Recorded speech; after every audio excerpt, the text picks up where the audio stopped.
économie, c'est l'une des petites ou plutôt grandes nouveautés depuis le 1er janvier et dont on a assez peu entendu parler, la création de la plus vaste zone de libre-échange au monde. Son nom, RCEP, un accord entre 15 pays de la région Asie-Pacifique, parmi lesquels la Chine, le Japon, l'Australie, mais aussi la Corée du Sud. Notre correspondant à Pékin, Sébastien Lebelzik.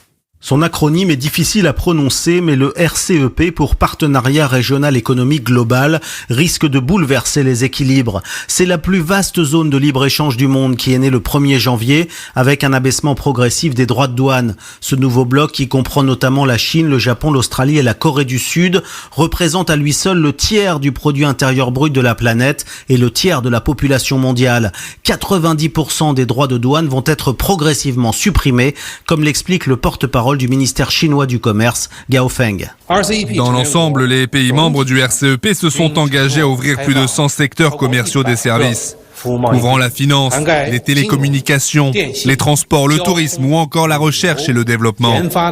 Alors la Chine, deuxième puissance économique mondiale, entend bien profiter au maximum de cet accord. Et déjà depuis ce week-end, les échanges se sont accélérés. Ils pourraient atteindre 37 milliards d'euros dès cette année, alors que dans le même temps, les exportations de l'Union européenne vers la région devraient diminuer d'au moins 2%. Pékin, Sébastien Lebelzik, Europe 1.